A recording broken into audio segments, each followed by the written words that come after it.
결론적으로는 항소심에서 무죄 나왔습니다. 그래서 원심 판결을 파기한다. 그래서 보면은 피고인이 물품 대금을 변제할 의사나 능력이 없음에도 회사 피해자로부터 물품 대금을 지급할 것처럼 기망하여 공급받은 사실이 합리적 의심의 여지가 없을 정도로 증명되었다고 보기 부족하다. 일단 이렇게 이제 좀 항소심에서 무죄가 선고된 케이스이고요. 네, 여러분 안녕하십니까? 법무법인 A파트의 용성호 김은찬 변호사입니다. 오늘은 김은찬 변호사님이 직접 수행하셨던 사건이죠. 저희가 1심에서 사실은 전부 인정이 되고 혐의가 그렇죠. 심지어 실형까지 받아서 법정 구속이 됐는데 네. 2심에서 완전 무죄로 뒤바뀌는 게 사실 거의 없잖아요. 전체 통계를 봐도 확률이 되게 낮아요. 대체 어떻게 했길래 1심에서 실형이 선고됐던 사례를 2심에서 완전히 무죄로 뒤바꿨나 오늘 한번 그 방법들을 여쭤보려고 하겠습니다. 자, 일단은 요거는 어떤 혐의로, 그러니까 공소 사실이 뭐였나요? 사업을 하시는 분이에요. 사업을 하시는 분인데 결국 이제 거래처로부터 물품을 받아서 그걸 이제 가공을 해서 이제 납품을 하는 건설 현장에 그런 사업을 하시는 분인데 거래처로부터 공급 받았고 가공해서 납품도 했어요. 네. 돈 또 받았어요. 그럼 여기도 돈 줘야 되잖아요. 그렇죠. 이 돈을 안 주고 있으니까 사기로 고소한 거예요. 너 왜 돈 안 줘? 너 원래부터 돈 줄 생각도 없었고 너 능력도 없었지? 이렇게 이제 사기로 고소를 했고 이제 1심에서 실형이 선고된 그런 사안이고 이게 1심에서 변호사님이 있었나요? 1심에서 변호사님이 있으셨는데 네. 사실 좀 대응이 잘 되지는 않았어요. 사실 그 이렇게 내용을 보면은 이 의뢰인이 낼 수 있는 자료가 엄청 많았는데 조금은 형식적으로 좀 변론에 임하신 것 같아요. 그러니까 이제 거래할 당시에 나는 돈 줄 생각이 있었다. 뭐 좀 요 정도 수준에서 이제 변호가 계속 가다 보니까 객관적인 자료의 증빙을 받지 못하고 재판부 입장에서는 좀 안 좋게 봐서 좀 실형이 선고된 그런 케이스이고요. 1심에서 심지어 국선도 아니고 사산 변호사님이 있었고 증인 불러서 그렇죠, 모든 그렇죠. 증거 조사를 1심에서 다 하잖아요. 네. 그러니까 1심에서 유죄가 나오면 이거를 2심에서 뒤집는 게 쉽지가 않은데 그러면 이거를 뒤집을 수 있었던 그 방법은 좀 어떤 게 있으신가요? 딱 내용을 보고 검토를 했을 때 받은 느낌이 이 분이 물품 대금을 못 주게 된 그런 상황이 있을 거고 그 상황을 객관적인 증거로 설명을 하면은 그거는 무죄 받을 수 있겠다라는 생각이 들었고 그걸 물어봤어요. 이런 자료들 혹시 1심 법원에 제출이 됐어요? 라고 하니까 제출이 안 됐다는 거예요. 있긴 한데 있기는 한데 제출이 안 됐다는 거죠. 그러니까 뭐 사실 이제 그런 포인트를 증거로 제출할 수 있다라는 생각도 못 하신 거죠. 그러니까 결국은 사실은 의뢰인분들은 워낙 많은 자료를 갖고 있는데 그렇죠. 그 중에서 어떤 자료를 내야 나한테 유리한지 모르니까 그렇죠. 변호사가 사실은 있는 자료 주세요 한 다음에 거기서 하는 게 아니라 그렇죠. 변호사가 먼저 이런 자료가 우리한테 유리하니까 제출해야 되는데 있나요? 라고 물어봐줘야 되는데 그렇죠. 1심에서는 그런 게 잘 안 됐었나 보죠. 그렇죠. 그런 게 좀 안 된 부분이 있었고 그러니까 사실 이제 상담 단계에서도 의뢰인이 그런 얘기를 하는 거죠. 오, 이것도 내도 돼요? 이것도 필요하나요? 제가 이제 뭐 이런 걸 물어보면 그런 거 다 있습니다. 그리고 제가 이제 그런 생각이 이제 들었던 거죠. 그러면 왜 유죄가 나오셨어요? 이거 내셨으면 됐는데 1심은 이제 지나간 상황에서 항소심 2심을 수행을 해야 되니까 그런 자료를 이제 잘 준비하면 잘 될 겁니다. 말씀을 드리고 이제 시작을 했었던 건이고요. 그럼 사건을 한번 설명드려보면서 한번 좀 말씀드려볼게요. 일단 공소사실 먼저 볼게요. 이제 공소사실은 수사를 쭉 하고서는 검사가 쓰는 거잖아요. 그렇죠. 검사가 요걸로 우리 재판할 거야 라고 쓰는 게 이제 공소장이고 공소장에 기재된 공소사실을 보면 이분이 재판을 어떤 걸로 받는지에 대해서 알 수가 있어요. 여기 보면은 피고인이 2019년 3월에 정상적으로 대금을 지급할 것처럼 행사해서 물품 공급을 의뢰했다. 그리고 이제 상대방 피해자 회사의 대표 불러서 내가 대기업에 지금 납품을 하기 때문에 대금 떼일 염려 없다. 또 납품해주면은 미지급한, 그러니까 기존에도 못 주고 있었던 거죠. 미지급한 대금까지 모두 지급하겠다라고 거짓말을 했다. 이게 기망으로 본 거죠. 결국은 당신이 나한테 물품을 공급만 해주면 그렇죠. 나는 이거를 대기업에다 팔 수 있다. 그렇죠. 그러니까 물품 대금 떼일 염려 없다. 떼일 염려 없다. 나한테만 갖고 와라. 이렇게 일단 얘기를 해가지고 받은 거죠. 그래서 받았는데 근데 사실은 피고인은 이미 하나은행에서 14억 원을 대출받아가지고 사무실하고 공장을 이전했고 그다음에 매출이 없어서 이자도 지금 납부를 못하는 자금 상황이 굉장히 안 좋았는데 이런 거래를 했고 그다음에 피해자가 그러면은 어쨌든 본인이 물품 받아서 납품하면 돈 들어오잖아요. 그거를 줄 생각도 없었다. 여러 사정을 봤을 때는. 그래서 피해자 회사를 기망했고 그래서 한 2억 8천 원어치의 어떤 물품을 공급받았다, 사기쳤다. 이게 공소사실. 그래서 이제 1심에서 어떻게 판결을 했느냐. 네. 1심에서는 피고인이 운영하는 회사 법인 계좌를 딱 열어보니까 거래할 당시에 물품 대금을 낼 수 없었어요. 계좌에 돈이 없었던 거죠. 그래서 물품 대금을 지급할 수 있을 정도의 금액이 남아있지 않았다. 그래서 변제할 수 있는 자력이 매우 부족하였다. 그 다음에 이제 뭐냐면은 피해자 회사로부터 공급받아서 자신의 거래처에 납품하고 물품 대금을 지급받았으면은 피해자한테 줘야지. 그렇죠. 근데 피해자한테 물품 대금을 주지도 않네. 이거 너 처음부터 줄 생각 없었던 거야. 이렇게 본 거예요. 그리고 또 이제 어떤 주장을 했냐면 1심에서 당시에 다른 거래처에 받을 돈이 있었어요. 다른 거래처에 대한 채권이 있었기 때문에 물품 대금 충분히 지급할 수 있었습니다. 거기서 돈 받으면 주면 되잖아요. 이걸 했는데 이거에 대해서 법원이 어떻게 봤냐면은 피고인이 주장하는 채권들은 이미 받을 수 없는 채권들이었다는 거예요. 당시에. 그래서 거래 대금 지급에 사용될 수 있는 채권이라 볼 수 없다. 이렇게 일단 본 겁니다.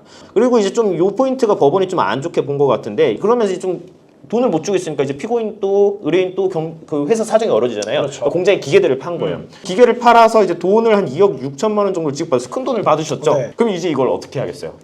돈 갚는 데 써야 되잖아요. 원래는 그렇죠. 원래는 그렇죠. 그런데 오히려 직원으로 허위 등재한 자신의 배우자의 퇴직금 명목으로 주고 자신의 퇴직금 명목으로 3천만 원, 자신의 미지급 급여 명목으로 4천만 원을 가져갔네? 이렇게 된 거죠. 이게 결국에는 회사에서 돈을 못 주고 있잖아요. 돈을 못 주고 있는 사람들은 다 못 줄 만한 사정들이 다 있어요. 그렇죠. 그런데 그거를 못 주는 사정을 가지고 나중에 이제 발생한 사정을 가지고 거래할 당시에 너 사기다라고 하게 되면 사기가 아닌 게 없죠. 그렇죠. 다 사기죠. 그렇다고 한다면 결국 변호사님은 왜 돈을 못 주게 됐느냐 그 사정을 설명하시게 됐는데 그렇죠. 그 사정을 쭉 확인을 해보니 내가 물품을 공급받을 당시부터 그런 사정이 있었던 게 아니라 아니죠. 물품을 공급받을 당시에는 존재하지 않았던 사정들이 그 이후에 발생한 발생해서 거죠. 그렇죠.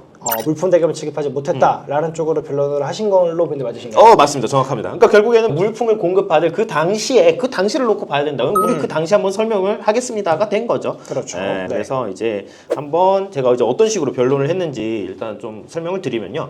먼저 이제 대금을 왜 못 주게 됐느냐에 대해서 좀 스토리를 상세하게 좀 설명을 했어요. 그래서 먼저 피해자랑 거래하게 된 경위를 설명을 하고요. 여기서 좀 중요한 요소가 나오는데 피해자 회사에서 그 내부 집안 싸움이 났어요. 그러니까 의뢰인 회사가 아까 돈 안 줬다 그랬잖아요. 네. 안 준 게 아니에요. 주려고 했는데 여기서 자기네들 집안 싸움이 나니까 야 주지 마. 나한테 갖고 와. 대표는 대표한테 갖고 와. 부대표는 나한테 갖고 와. 내 회사야. 이렇게 되니까 이제 의뢰인 회사는 이거 잘못 줬다가 큰일 날 수 있잖아요.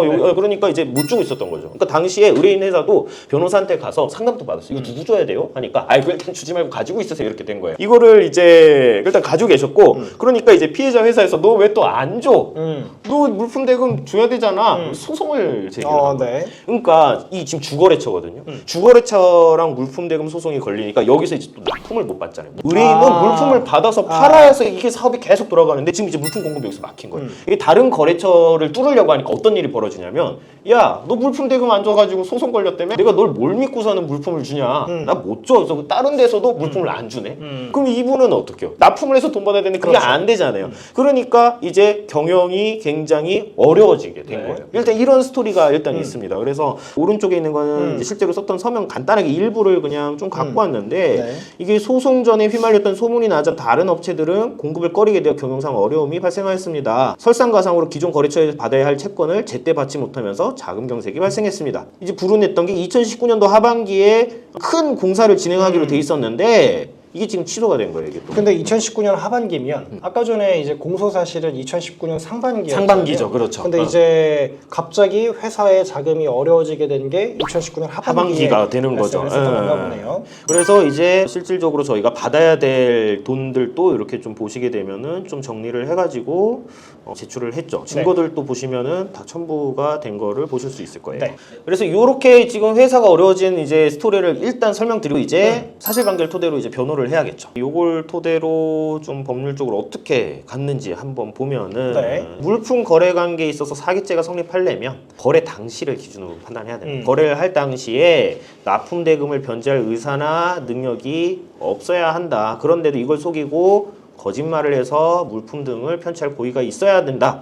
납품 후에 경제 사정 등의 변화로 납품 대금을 변제할 수 없게 되었다고 해서 사기죄가 성립하지 않는다. 당연하죠. 거래할 당시엔 나는 정상적으로 대금 줄 생각이었는데 사업이 좀 어려워졌으면은 사기죄라고 볼 수는 없죠. 당연히 민사적으로 돈은 그렇죠. 배상해야겠지만 네. 그렇다고 이거를 처벌하기 시작하면은 돈 못 준 사람 다 처벌한다는 그렇죠. 내용이거든요. 그러니까 이제 뭐 사실은 이 지극히 상식적인 어떤 판례라고 볼 수 있어요. 일단 근데 이걸 일단 먼저 제시를 하고 그럼 우리 케이스 한번 보자 이렇게 간 거죠. 일단 먼저 지금 거짓말을 했다 그랬어요. 뭘 거짓말했다 그랬냐면 이 대기업에 납품 할 거라서 너희 돈 떼일 염려 없어 라고 이제 거짓말을 했다라고 하는데 저희 의뢰인은 그런 말을 한 적이 일단 없다는 거. 삼성이랑 LG에 일단 뭐 그 납품 그런 말을 한 적이 없고 가사 그런 말을 했다라고 해도 최종 발주자가 실제 대기업 그 말씀했던 뭐 아까 뭐 삼성 뭐 여기는 아니었지만은 실제 대기업이었다. 실제 납품이 대기업으로 갔다. 네. 그리고 이거를 피해자도 알고 있었다는 거예요. 왜 그러냐면은 피고인이 이제 그 주문을 넣을 때 최종 발주자가 누군지를 같이 넣었던 거예요.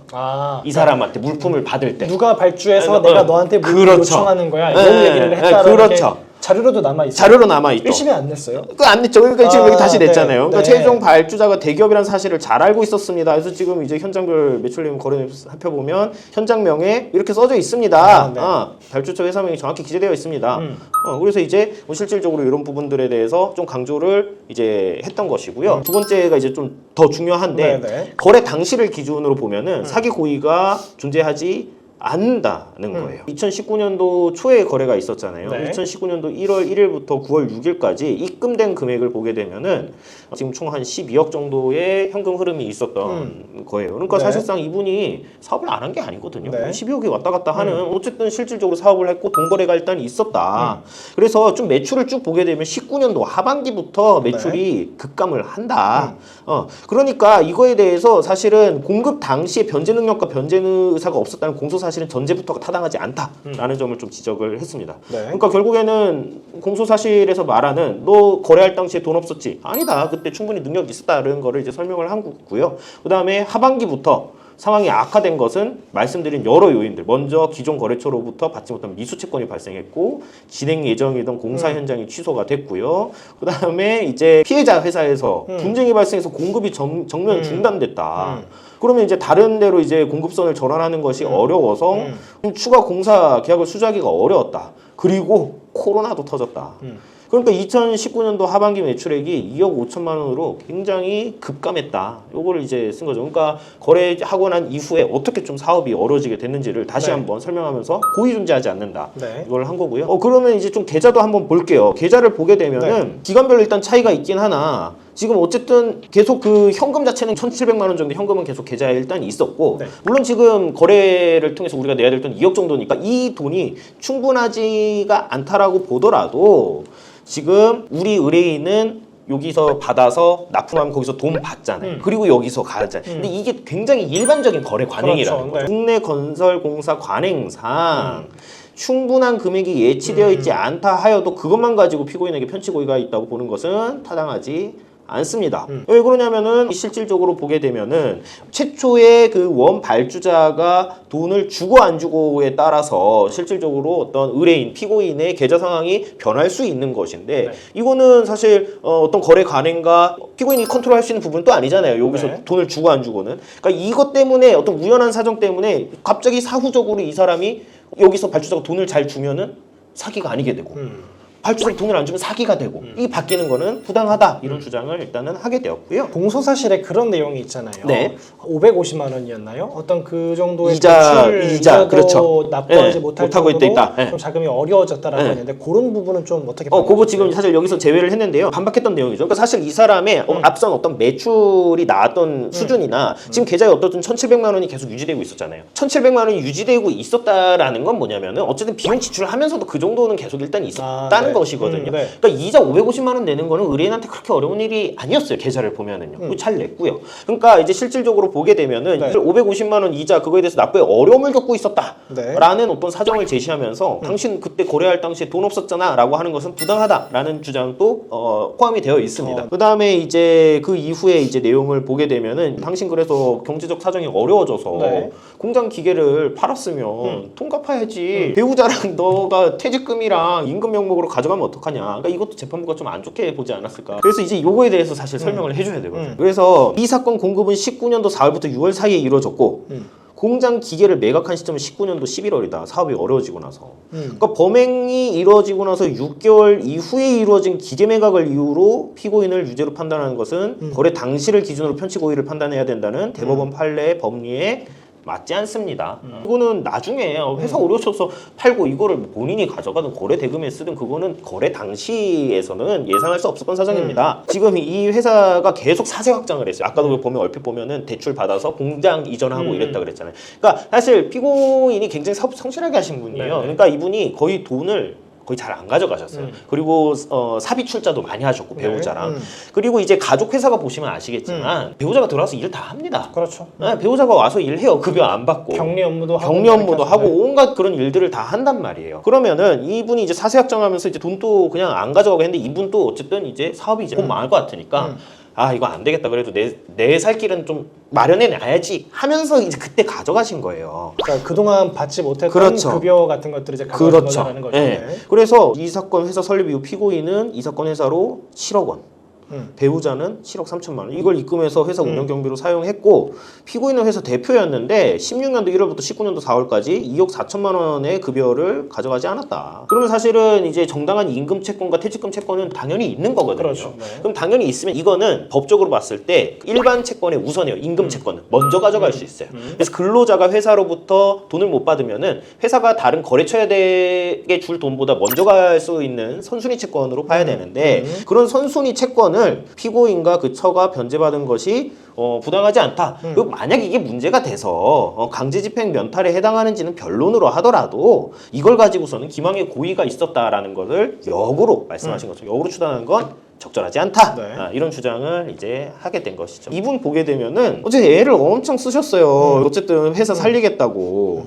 그래서 여기 보게 되면은 판례를 이제 간단하게 일단 제시를 한 거는 기업 경영자가 파산에 의한 채무 불이행 가능성을 인식할 수 있었다고 할지라도, 그러니까 내가 이제 좀 거래 대금을 못 줄 것 같은 데를 인식할 수 있었다고 할지라도 그런 사태를 피할 수 있는 가능성이 있다고 믿었고 계약 이행을 위해 노력할 의사가 있었을 때는 사기죄가 성립하지 않는다는 거예요. 그러니까 회사가 어려워도 내가 사업 한번 잘해서 일으켜 봐야지라는 의사가 있으면 이건 사기 아니라는 거거든요. 그래서 이제 피고인이 여기 보시게 되면 견적서가 있어요. 네. 24개잖아요. 네. 이 지금 견적서 다 넣으신 거예요. 우리 회사랑 거래 좀 해주세요.